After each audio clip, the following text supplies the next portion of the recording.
My name's Sergeant Bowman, Sergeant Elise Bowman, Troop K, 9th Regiment of Cavalry. The United States Army has been protecting Yosemite and Sequoia National Park since 1891. Buffalo Soldiers, 9th Cavalry, we've been here since last year, 1903. And sometimes folks wonder, why is the Army, or why was the Army brought into Yosemite? Well, you see, Yosemite is a national park. And a national park is still a new idea for plenty of folk. So they don't understand why soldiers are supposed to be here. But when you got a new idea, it takes a while for people to get accustomed to that new idea. New ideas need to be protected because people don't understand, well, what kind of notion is that? So folks that live in the area, the pioneers who were here, and the Indians before them, well, the Indians knew how to behave in this place because it was their home, it was their homeland, it was their country. But the new folks coming in had no idea of that past.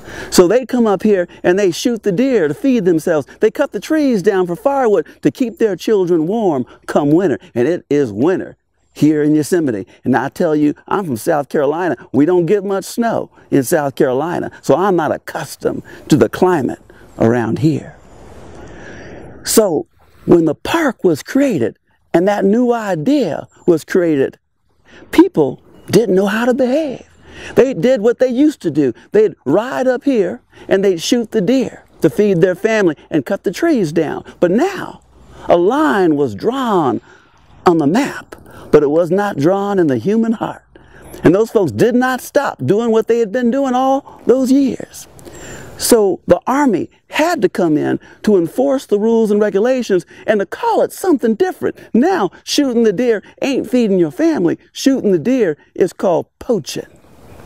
Now, taking care of your family and keeping your children fed, well, that's called you being a poacher, and cutting the trees down makes you a timber thief. So that's why we're here, to protect this new idea called a national park. And it ain't easy, but that's the job. The park itself, 1,500 square miles, and most of it is rock. Most of it is granite, except there's those groves of sequoia, the big trees. That's the part of Yosemite that feels more like church than like a mountain, but mountains are the greatest church there ever was. So that's what we're doing. It ain't an easy job. Someone's got to do it, and we, Troop K, were lucky enough to get the nod from the commanding officer at the Presidio. And so we here, and the soldiers are only here in general during the summertime. Fall, winter, spring, Sierra Nevada don't need a soldier to keep everyone in place. That's called winter. I'm hoping I'm out of here before all that snow comes down out of all that sky. Too much sky around here makes a person kind of uneasy, but after a bit, you get a little bit used to it. I'll probably miss it once I head home.